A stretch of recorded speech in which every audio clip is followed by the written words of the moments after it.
Your top-down, wind in your hair, Saturday morning automotive thrill ride. Like us on Facebook. Follow us on Instagram. But right now, love us on Zoomer Radio.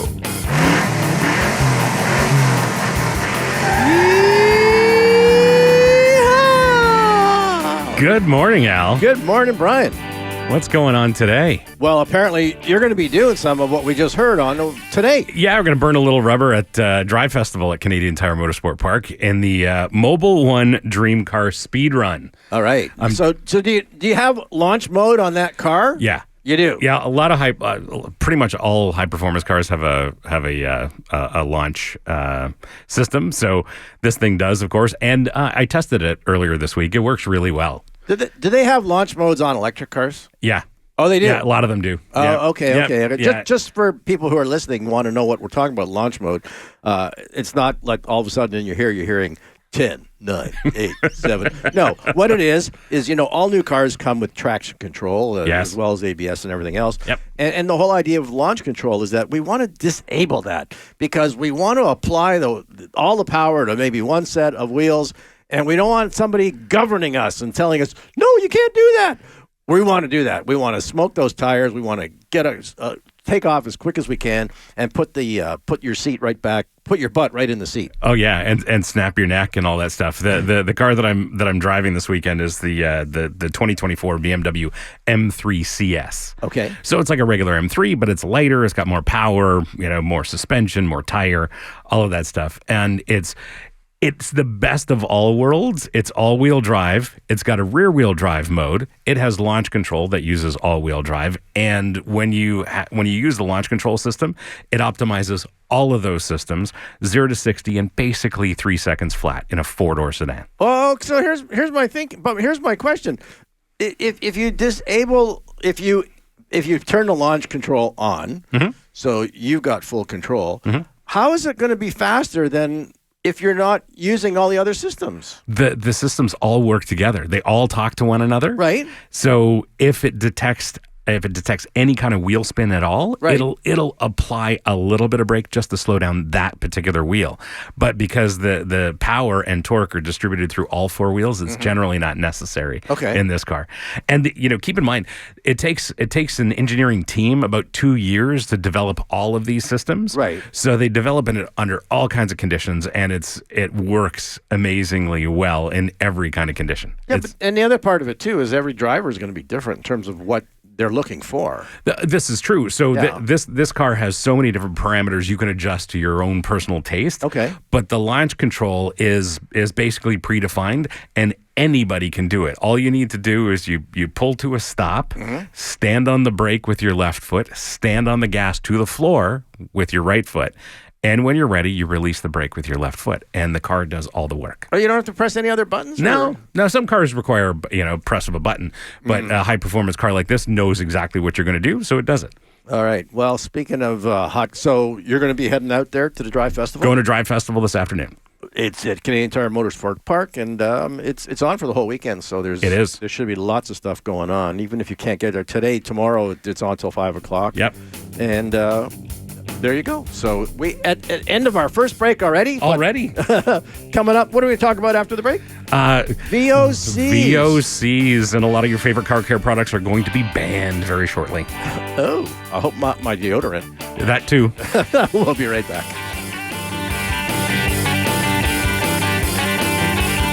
Automotive.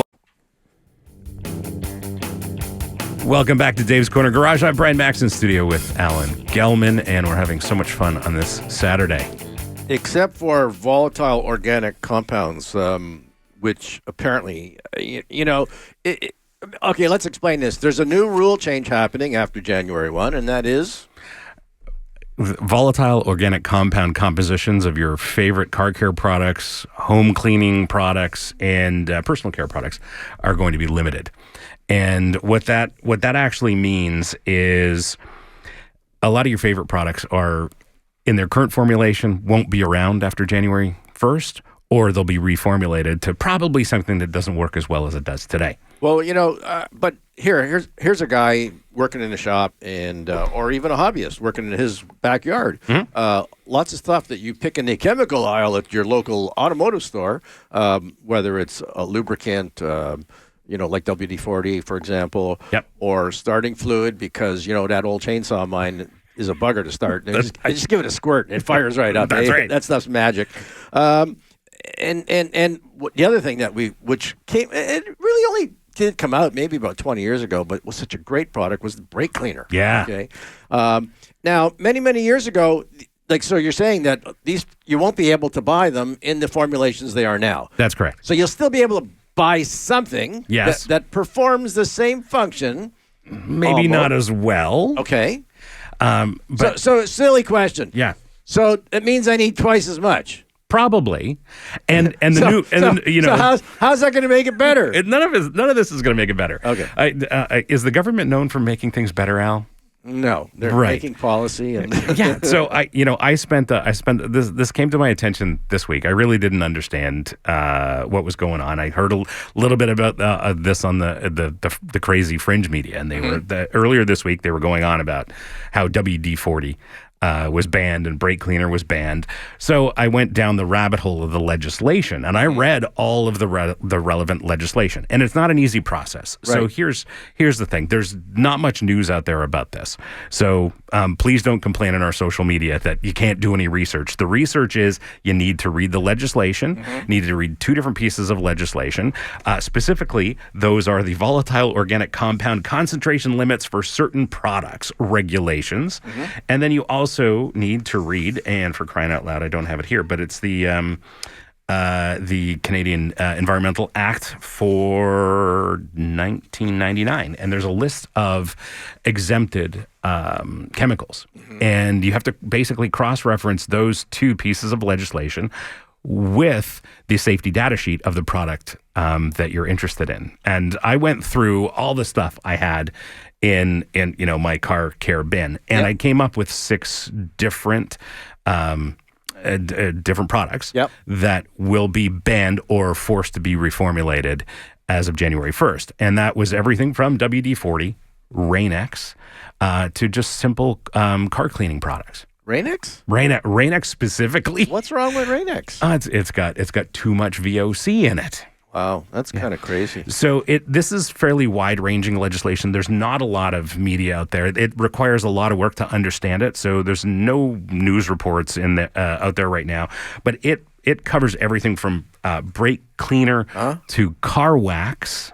Of course, carb cleaner. Carb cleaner. Yeah. Specifically, this is a great one. Products designed to remove the following from painted surfaces of motor vehicles: biological residues such as insects or tree sap, or road grime such as tar, road marking paint, or asphalt. So all that car cleaning stuff, all the car care stuff, that is specifically banned. Here's another interesting one: undercoating products. I'm not going to read the whole description, but undercoating products, which is relevant in our climate. Sure. Tire or wheel cleaner. Believe it or not, pressurized tire sealant and inflators. So those products with the goop that will seal the tire for you? Well, those have to conform to VOC limits as of 2024 as well. All right, so here, let me just stop you for a second. So, and this only applies in Canada. This is Canada only. And so now they're going to be a black market for people buying stuff in Buffalo and throwing their trunk and bringing it across the border? Well, yeah, probably to start. But, I mean, you know who people are. They're going to get lazy, and then they're just going to forget about the way they use the old product and just use the new product. But, here we're whining and complaining about it. But in certain situations, the product in the end that got redeveloped actually works just as well. Let's look back, because I had to do some painting the other day. Right. And I thought, okay, well, I'm going to go to the store and get some stain. And I went, I don't know why I even thought of asking, but I said, this is water-based, eh? And they went, no, this is oil-based. Right. And I recall, having to buy cans of aerosol, making the God forbid, do it in my wife's laundry tub. She would have killed me, right? And it was such a pain in the butt, where the water stuff, maybe initially the product didn't work as well, but any new paint you buy now Yes. works great. Right. And the cleanup is a piece of cake. Right. And even if you're 10 thumbs, and spill it on the carpet, unless you let it dry, you just get a rag and you clean it up. So Right. it ended up with better product. I wonder if it's going to make a difference now. Well, we can only hope, but I've never seen an instance of a government getting involved in something and the situation improving. So we'll see how this goes, Al. Well, exactly. And you just have to look around at all the dandelions. That was the government's doing. That's a great analogy. Really. But mind you, there's jobs for unemployed people if they want to be picking weeds. That's right. Anyway, this is Dave's Corner Garage. We'll be back with more merriment and automotive news that you can use right after this break.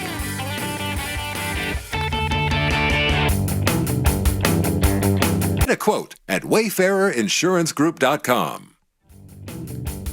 Welcome back to Dave's Corner Garage. I'm Brian Max in studio with Alan Gelman, and we're bummed that a lot of our favorite car care products are going to be changed or no longer on the shelf as of January 1st. And I guess at the end of the day, if you just walk in the store and you find out if it's there or it's not, then you know. Then you know, and if you're desperate for it, then you take a trip to Niagara Falls or Buffalo and pick up your favorite product. Oh, I remember talking to a gardening guy, speaking of dandelions. Yes. And it was like, shh. And it was like making a drug deal in the old days, eh? It was like, I can get you some, but I can't say where you got it, Right. Oh, my God. Yeah, Seriously. exactly. Kind of crazy. Exactly. Well, there's a lot of exemptions to this legislation, but not for consumers. So, you're basically your favorite car care products are probably going to change or no longer be available. Well, what we did in our shop, and it worked out, again, for the better, is that we bought the stuff not necessarily in aerosol cans, but in jugs of liquid. Yep. And then we just put it in our own spray bottles, and it worked fine. Yeah, absolutely. Yeah. But products like Brake Clean, like the Brake Clean that I had that I have at home, that stuff for sure is not going to be compliant with this legislation as of January 1st. I used to have a can at home all the time because it's perchlorethylene. It's like the stuff the dry cleaners use, eh? Yeah. And it worked great on getting the pizza off my off my shirt. Exactly. What are you using? How come? Never mind. Just Don't ask. Don't ask. As long as it works. That's right. That's right. Well, just be prepared for your favorite car care products to change as of January 1st. And on top of that, there are a bunch of household products that will no longer comply. Things like paint stripper, paint thinner, household cleaners, those will be changing. And a lot of personal care products like hairspray, hair mousse, because we have that problem with our hairlines. Yeah. But also shaving cream, shaving gel, those are going to be reformulated as well if they're not compliant. So a lot of stuff is going to change as of January 1st, and the mainstream media has not done a great job of reporting on this. So don't be surprised. Well, like I say, I'm going to be going to Tops Friendly Markets. And they're pretty friendly there. But, I got over it. At the beginning, when I had to change deodorants from aerosol to a stick, I went, ew, I hate this. But you kind of get used to it. Sure. Yeah, Sure. Not a biggie. Yep. I hope but I like using Pam. That's also going to change. You think so, I know so. It says so in the legislation, Al. Well, you know what? I got to tell you that I was been in more than one household where I said to somebody, they complain about their door not working or this and that. And I say, do you have any WD-40, right? Because that was the go-to. Yes. And they'd say no. And I'd say, do you have any Pam? Exactly. And then that was like, plan B. And they go, what are you going to do with the Pam? I'm going to spray it on the door hinge, Yeah. You can do that? Of course you can. And I try to explain to them that the butter flavor one works the best. You're pulling my leg now, aren't you? And I said, yeah, I am. Yeah. Oh, yeah. Yeah, so lots of things are changing. Just be prepared. That's all I can say. All right, we did a survey a couple of weeks back. We did? Yes. Yes. About, if you're in the market for a new car or SUV or whatever, would you consider an electric car? And the answer was not really. Well, it was more than that, Al. Well, it was pretty clear. The vast majority was like, no. No, exactly. I mean, only 20% of the people who replied to that said yes. Whether they actually did or not, or had the money to do it or not, is another story. Most of the listeners that came in said that 80% of them said that they would be happy to look at a hybrid. Yes. And as a mechanic, and maybe just an old school guy who doesn't like change, but I do like reliability. I would go to hybrid without hesitation at all. Yeah, absolutely, and a lot of them are great. They're and I drive these things all the time. Yes. A lot of cars you wouldn't even know are mild hybrids, but things like the technology that Toyota uses. Yes. That is in millions and millions of cars, and it's extremely reliable. And on top of that, they have versions of their hybrid systems that are both efficient and a little bit more high performance. So you can get a hybrid, RAV4, or the Prius Prime is coming out. These RAV4 Prime and the Prius Prime, for example, are tuned for performance as well as efficiency. Well, essentially, exactly like you're talking about. For the general public, it's like we're going to save you gas, but at the same time, for that split seconds when you feel like a hooligan and you want to step on the gas pedal, that electric motor that's there with the battery is going to give you that extra performance. Yeah, it jumps right in. It's totally seamless. It basically fills in torque from a stop, and then you've got maximum torque from a stop up to whatever speed you want to accelerate. I was amazed. I did catch your YouTube channel. And, some of those cars are butt ugly. I mean, in terms of color. Yeah. Is that why they put them on? That's give them to you guys? Yes. Wait till you see. Nobody's going to want to buy this green or orange one anyways. Yeah. I can't remember the X5M, the 2024 BMW X5M. Probably my favorite high performance SUV right now. It drives incredibly well. Extremely fast, handles well, does all the right things. It's also $170,000, but it's a lovely thing, and it comes in that green. I can't remember the name of the green off the top of my head, but it is a bright green. There's nothing subtle about it, and it is the signature color for that truck right now. I got to tell you, the seats were pretty ugly too. Yeah. As much as Brian's all about it's got to be the right height and it has the right bolsters and it has to be the right hip level. He loved the seat. Yeah. But from a color perspective, no. Ew, but ugly. No, the whole thing did not work for me, but thankfully you can get that all in black. This is Dave's Corner Garage. Right after the break, we're going to be talking to Rob McLeese. Is that right? We are from Cobble Beach Concours D'Elegance. Oh, D'Elegance. They won't have any butt ugly green cars there for sure. They're going to have only pretty cars. All right. This is Dave's Corner Garage. We'll be right back.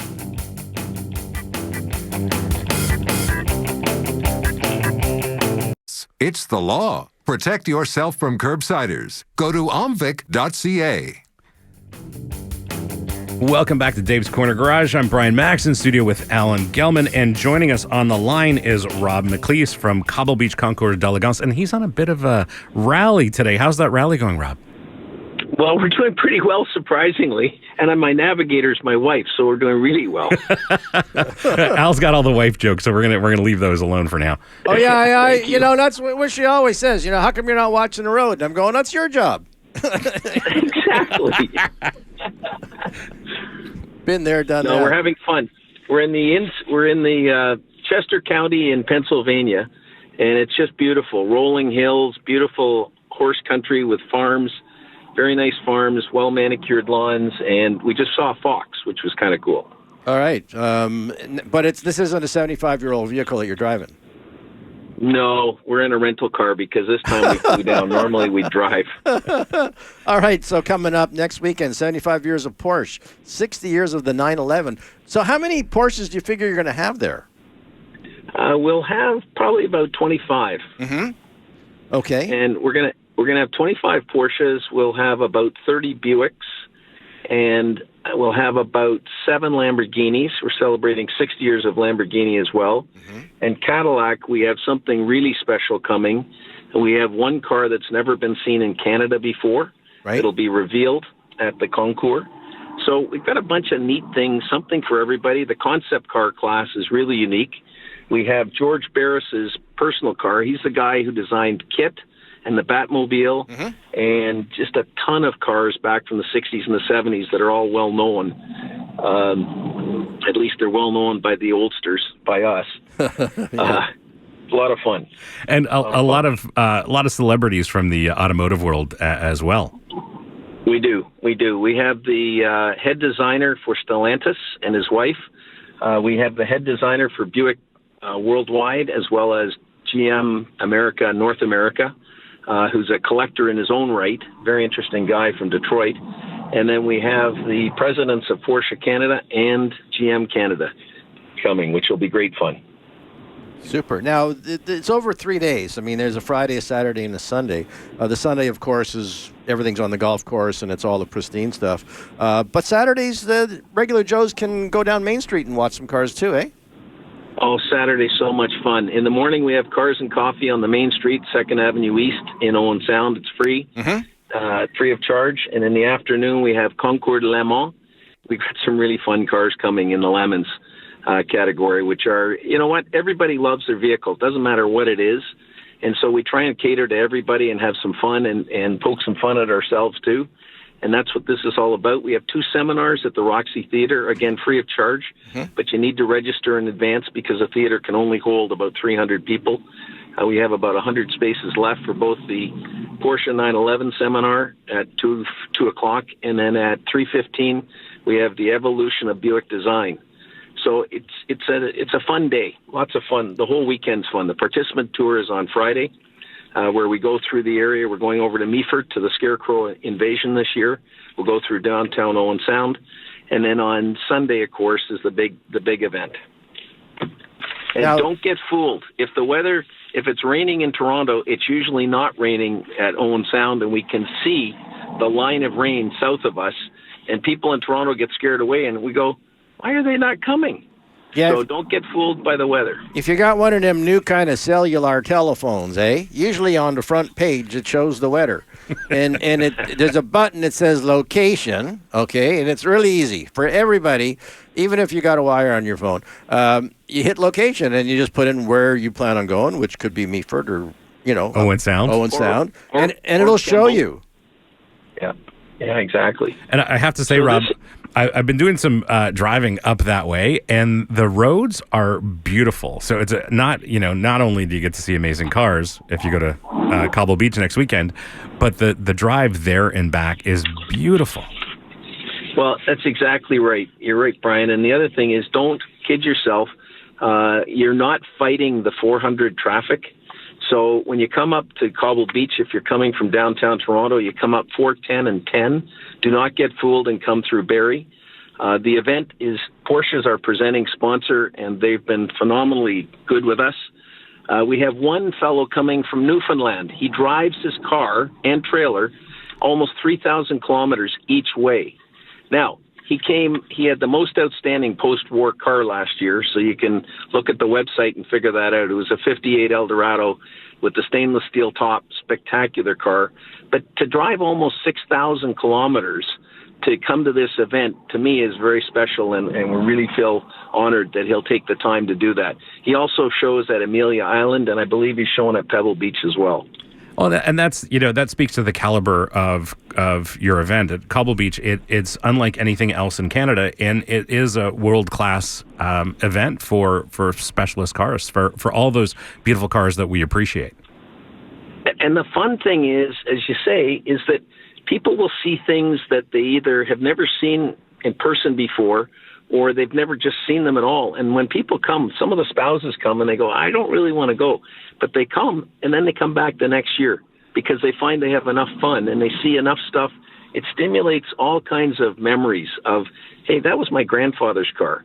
That's the car my great-grandfather used to have, and that's the one my dad took me in when I got sick the first time on my first auto trip. I remember my dad's 58 Crown Cross Country, whatever, a Ford wagon, and we used to sit in the back and drop pieces of paper out the holes in the bottom of the fenders, and we thought this was so much fun, to like a 5-year-old kid. This was like, look, okay, do it again. What are you kids doing back there? We ran out of stuff to throw out. All right, let me ask you a question. I went to the website and I watched the video and looked at the amazing cars. Could you tell everybody, what's a foo-foo car? A foo-foo car? Yes. It depends. It depends on the context. A foo-foo car could be something that is really super special, that is owned by a specialty collector. Yes. Or it could be a lemon. Depending on what the context is. Okay, depending on the perspective. Okay, I got the impression it was because you had mentioned in there that, for some of these very wealthy people, this was just a very fancy car. And I've got 5, by the way, and you should see the boats, but that's a different kind of show. But for other people, the car that they're bringing is an investment. It's almost like, instead of buying a house, I have this fancy car, and I'm hoping that down the road it'll appreciate and I can sell it. So that was the context I was looking at. Okay. And the fun part about that is, for some people, as you know, they're collectors that have many, many cars in their collection. Mm-hmm. And then, as you just pointed out, there's some people, that's their primary asset. That's their baby, and they look after it like it's their baby, and they are so careful. And the cars come and they're pristine, and they don't care whether they win or lose their class. They've already made it by being invited to be part of this. So they go, this is pretty cool. I love these cars. I love the people, and they have a lot of fun. One of the other things that we do that's kind of fun is this year we're doing fashion awards for both the spectators and for the participants. So people will dress up in period costume. A lot of the attendees, a lot of the ladies wore fancy hats and they wore fascinators. And we're doing this because it's kind of fun. And with some of these cars, that was what they would do in that era. So it really is kind of nice. And please don't be afraid to bring out your finery, if you will, and just have some fun. You could pretend you're like at Churchill Downs or something, eh? Well, it's the same kind of thing. Yeah.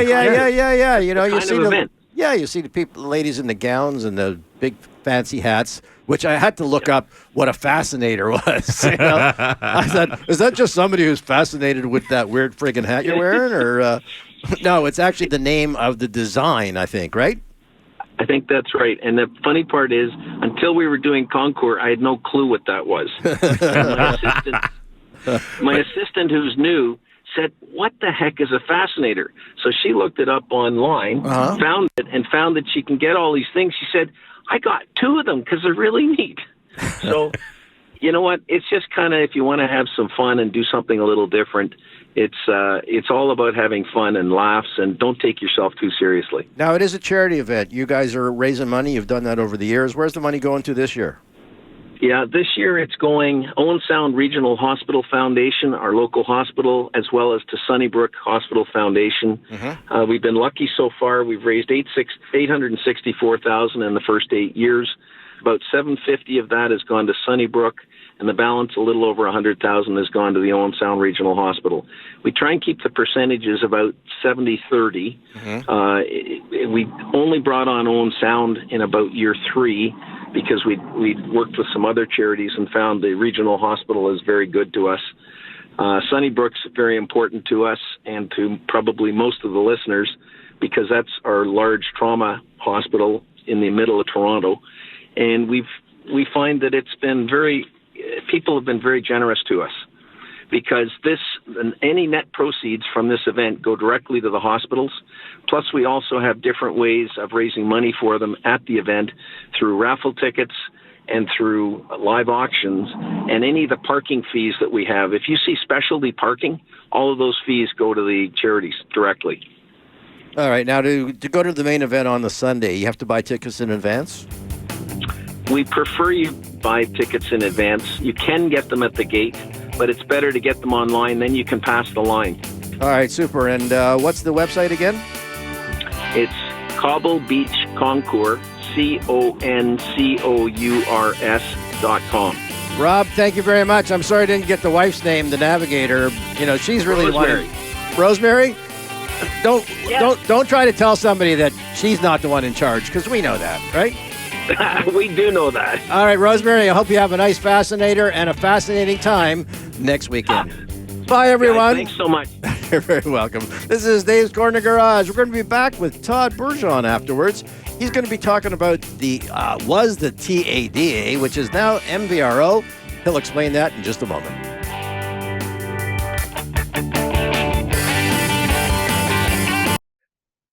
Welcome back to Dave's Corner Garage. I'm Brian Max in studio with Alan Gelman. Joining us on the line is Todd Bourgon, Executive Director from the Motor Vehicle Retailers of Ontario. Todd, how are you? I'm fantastic. Thanks for having me. Glad to have you. most of our listeners know your organization by another name. This is something new for 2023. You used to be called the Trillium Auto Dealers Association, and now it's the Motor Vehicle Retailers of Ontario. Correct. And obviously, Yeah. there was a need for that change. I mean, Trillium Auto Dealers doesn't really sound like much if you don't know what it is. Yeah, I mean, the acronym certainly has a lot of history to it, and we have a lot of respect for the acronym of TADA, but this name was just a bit more self-explanatory to those that we would be introduced to on the government side and on the lobbying efforts that we have. Those of us on the consumer side of the business will become accustomed to seeing MVRO as your brand. Absolutely, and it's been very well received, and people like yourself, when you read it for the first time, you go, okay, I know what you guys do, I know who you are, and that was really the main goal, just to keep it simple. The industry itself is facing some challenges, especially on the technician side. Yeah, and it has been for quite some time. It's not something that I would say is new. I think that the report that you guys have seen and that we published out about a week and a half ago that MNP did, the National Association CADA helped us with this as well, is that we really just wanted to understand, okay, we all know that it's hard to find people, but to what extent is the issue and how long is it going to go on for? So we thought it was time just to better understand what that looks like. And the numbers, I think the reason why you and I are talking is that the numbers are pretty compelling, to say the least. And so I see it kind of as two things. One, it's a challenge and a problem for us right now, but it's also a massive opportunity for young people that are looking, to what they should do for their career. I don't know too many other industries that can say that we've got 3,000 job openings today with very good paychecks attached to them. Come work for us, right? And so, there were some pros and cons that came out of this thing for sure. But, in the bigger picture of things, there's education opportunity here. There's job opportunity.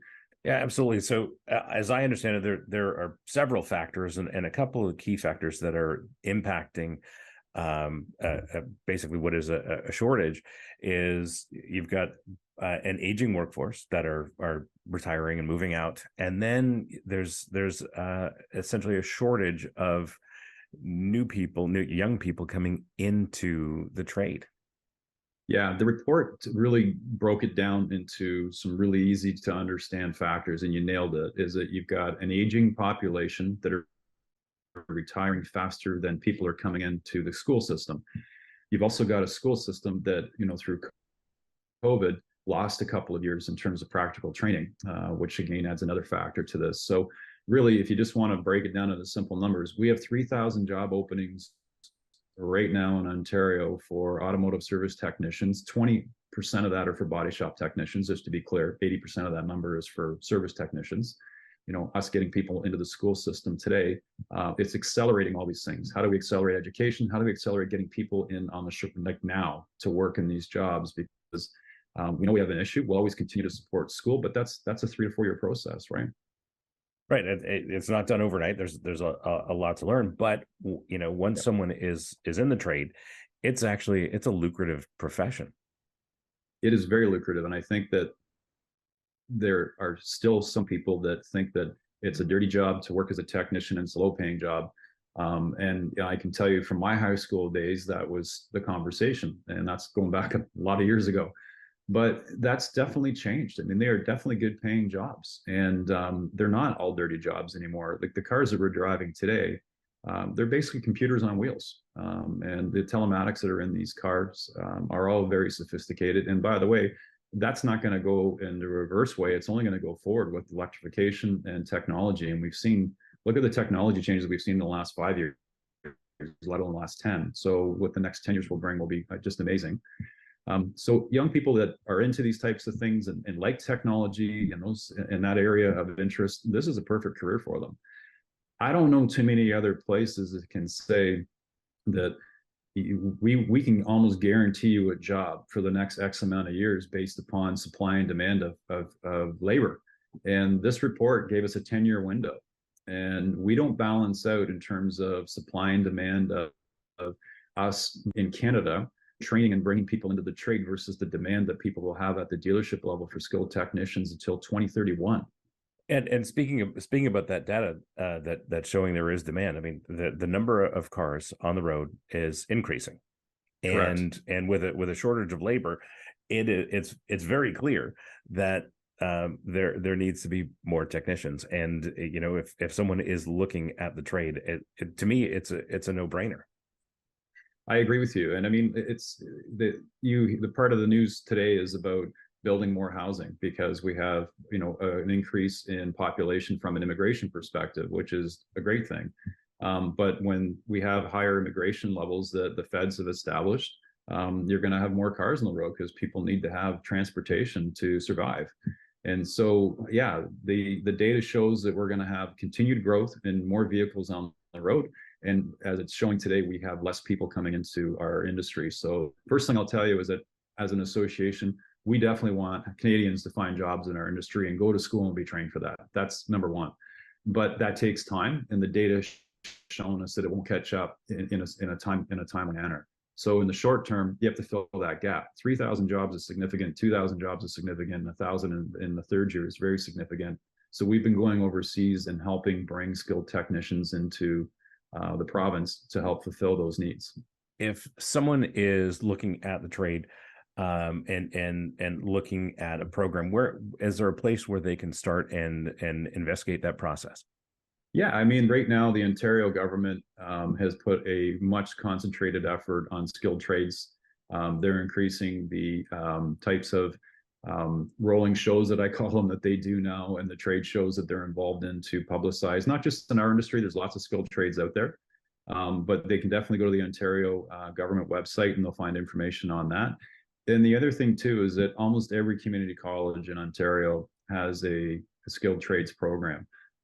We're involved with many of them. Not all of them have automotive, but the vast majority do. Certainly, we'd love to see people going automotive, but there are other options. But I would just encourage anybody to go and investigate and talk to the local college about this, because this is definitely something that you don't have to worry when you graduate if there's going to be an opportunity for you to work. Absolutely. Well, Todd, thank you very much for joining us. If somebody wants to find out more information about your organization, now called MVRO, where should they go? That's an easy one. They can go to mvro.ca and they can find any information about us, and they can learn a bit more about some of the programs that we have on the go. And that would be the most efficient way for them to source us. No, fantastic. Well, Todd, thank you very much for joining us. You're listening to Dave's Corner Garage. We'll be right back after the break. MZ Media Incorporated. Welcome back to Dave's Corner Garage. I'm Brian Max in studio with Alan Gelman, and yeah, it's tough to find technicians these days, isn't it? Oh yeah, terrible. So many people would come up to me and they would say, where do I find a mechanic? I've been looking for one forever. Right. People say, I know a lot of people have said, I've called a dealer to make an appointment to get my car in, and they're going, it'll be weeks from now to even get it in, and that certainly wasn't like that in the old days. No, it wasn't that long ago, and now it's gone the other way. And for young people, I mean, we've had Nguyen on the show from FAF Tuning, right. And she's a technician for them, and it can be a very interesting, very lucrative career. Oh, absolutely, and then what they're having to do now, and want to thank the people from Aero, which was Aero, was MVRO now, Motor Vehicle. Retailers of Ontario. Yes. And they, they represent, or their memberships are all people at car dealerships, and they know what the situation is. Yeah. And they've mandated now that they're actually going abroad to try to find people who are interested in who, well, I mean, they want people who, number one, have been in the trade for a long time, not just, apprentices, but people who've got experience, and they're trying to fast track them to Canada to fill the spots that are needed. Yep, and this year it's they're short 3,000 technicians. It's a crazy number. It's just ridiculous. So if there are any young folks out there who are looking for a career path, definitely consider that. And and I mean, at this point, it's going to be very lucrative. Oh, absolutely. I mean, in the past, of course, most blue collar trades, I mean, we're at the bottom of the totem pole in terms of their salary, their compensation, but it's changed tremendously now, where you can make some decent money doing that. Yeah. And besides the fact that, in the old days, they always preached that getting your university degree was your path to success. But I know one guy's kid's path is still hanging out in the basement playing video games. He's got his degree, but they didn't teach him that next step is to actually go get a job. Yeah, well, there's that. Yeah. And if you're coming out of school and you're ready to apprentice, there are jobs for you. Yeah. Right. Oh, 100%. So if you want to be a technician, absolutely, there are jobs waiting for you right now. Right, and and you're not signing up for life. I mean, you sign up and you go ahead and you do it, and you find out after a few months either you like it or you don't. Yeah. Nothing stopping you from looking for something else. Absolutely. And, one of the paths that you can't consider is working for a crazy guy like me on his race cars. Which is actually pretty, it's different than working on road cars because it's pretty clean until one of the drivers breaks the car. It's a different kind of thing.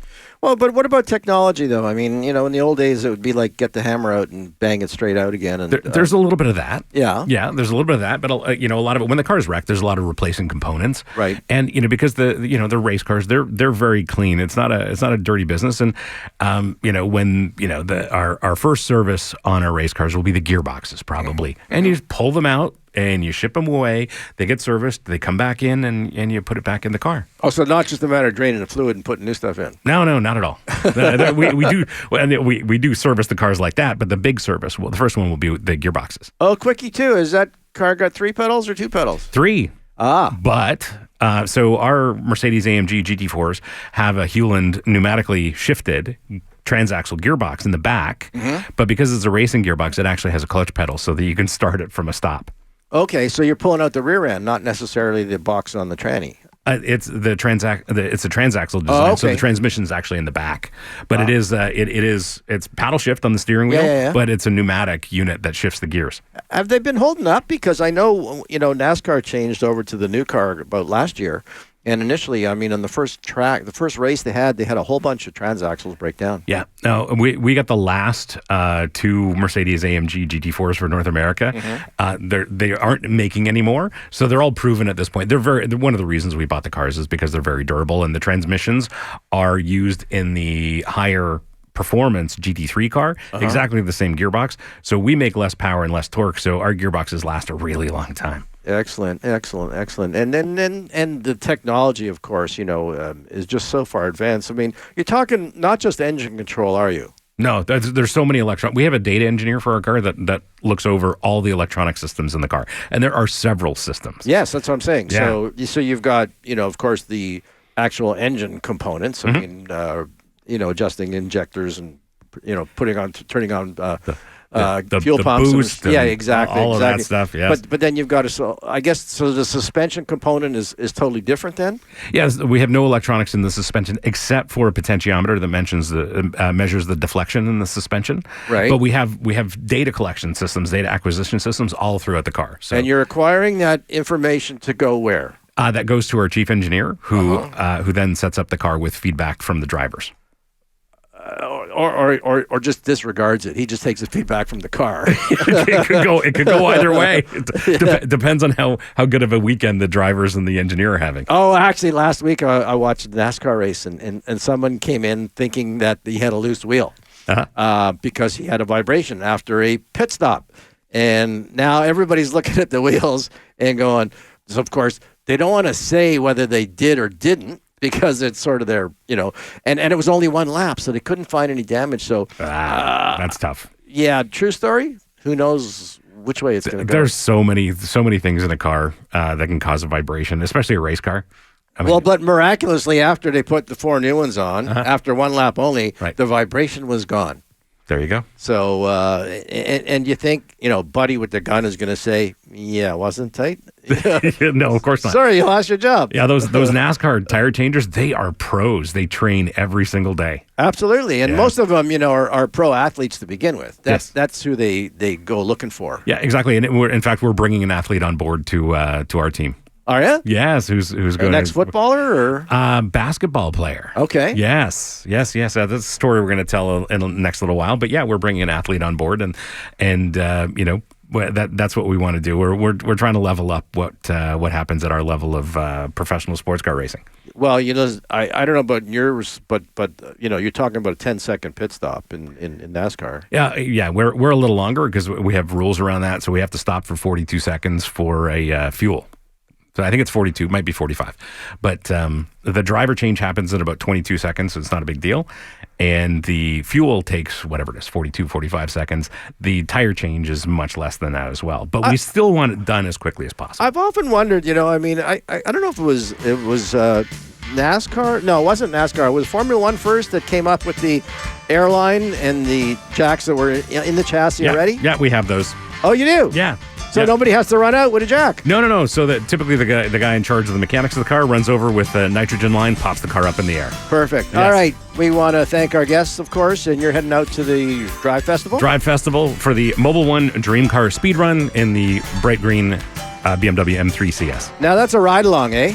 I don't know about that, but if somebody wants to come for a ride, you know how to find me. Do you supply the bags? I have helmets. No, the bags for... No, none of those bags, sorry.